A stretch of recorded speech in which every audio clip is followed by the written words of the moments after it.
is Kadesh Flow. My social media, you can find me on everything Kadesh Flow. Facebook /Kadesh Flow, Twitter /Kadesh Flow, YouTube, SoundCloud, Instagram, all of that /Kadesh Flow. You can just Google Kadesh Flow and everything will come up. Bandcamp, all of that. It's pretty consistent. I have been rhyming for 14 years. I actually started rapping about 2 weeks after I started playing trombone in the 6th grade at age 11. You're gonna get a lot of energy, a lot of dope lyrics, some fast rhymes, some good tempo rhymes, some jumping. You should expect to be involved in my performance, hands down. You might expect a little bit of instrumentation. What influences your music? What influences my music? From a lyrical content standpoint, life and my experiences of those around me. That's obviously a very general answer. I think a lot of people would say I'm very influenced by anime and video games. That's pretty much what I came up with. Anime and video games, school, spirituality and faith, problems with spirituality and faith, work, ambition, all that kind of mashed into one. So it's kind of like everyday life rap with a lot of references that you'll recognize. People I listen to is a pretty wide range. Recently it's been more narrowed down because I've been studying artists, but if I spoke generally, I'd say I listen to mostly jazz and hip hop. Wyclef Gordon on the jazz side, trombone players, trombone shorty, old Bill Watchers recordings, that sort of thing.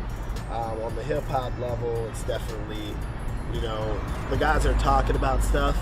So a lot of Cole, Kendrick, Lupe, Los. On a local level, definitely listen to Loogie and 241. Those are the homies. LA France, I think is really dope. And of course the Strange Guy. I grew up in Alabama, but I found Tech 9, when I was in high school. There was a point where I was just listening to Lupe and Tech repeatedly, and I think it shaped a lot of my style. But definitely on a local producer level, I can speak to that first, Leonard Destroy. I think his sound is it's different. He pulls some pieces together that you would not expect him to pull together. I'll definitely go with Leonard Destroy. So the producer piece. MC piece is hard because I can flip and say 241. They're the guys that I started doing shows with, where I probably started doing shows around the area. So I guess I'd say Dutch and Belligerent, put Loogie in as third, maybe. Honorable mention. You're a transplant just like I am. What are your thoughts on the Kansas City scene that you've noticed since you've been here? It's fun, definitely. And the booking here is awesome. You get to see some dope dudes for pretty cheap on off nights, and I appreciate that. Appreciate the networking and all that too. It seems like a scene where it seems like more of a scene where you foster a network and a foundation and you go out, which anybody who's done well musically from here, that's exactly what they did. They built the base here from a creative standpoint, where they built fan bases and pockets around the country and they consolidated. Right. So that feels like what you'll have to do here for a while. I think there's a lot that could happen at this room and people to actually make the hip-hop scene a little bit more consistent. But there's a lot of, I think, the guys that are doing the most hustling are kind of whack, and the guys who are really talented don't seem to be super motivated in a lot of cases. I mean, there's a handful of people who are really hustling, who are really good, but I hear a lot of really dope MCs who are kind of lazy, in my opinion, and I think that actually is of detriment to all the good rappers that are working. What's next for Kadesh Flow? I've got a project called We Are the Faithful coming out, and then I'm working with ToDamiFaithful.com, which is the fan page, the organic fan page for fan group for Todami. So I'm working on a project, an EP with them, his first project. I'll be releasing it. I'm actually selling because I've released all my projects for free. And then I've got a project coming after that called The Last Excuse. I'll also be doing some performances in Kansas City and in the general greater Kansas City area.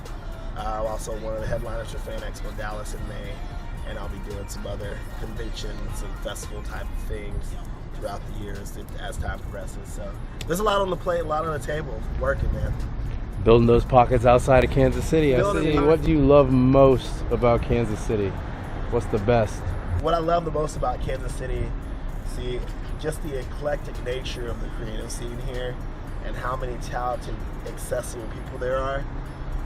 I think there's, for the most part, a lack of exclusivity here. I feel like if you're hustling, you're grinding, you're trying to get stuff done, eventually you meet people who are players here, and even if that doesn't get you anywhere, I think the FaceTime and accessibility to a lot of the larger scale guys here is pretty unique. So I really honestly appreciate the potential. I think if you're an artist and you move here, or somebody who wants to be involved in creative activity, whether as a promoter or a business person or as a creator, Kansas City is a good place to be, not only for being directly in the middle of the country, but you're looking at a place that is a hotbed for business growth and artistic growth at the same time right now.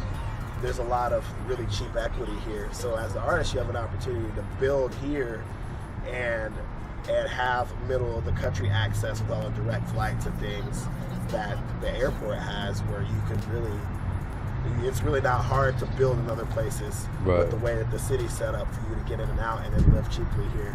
I think that's probably my favorite part, because I see all the potential in it, and we'll see how well that works out, I guess, in a few years.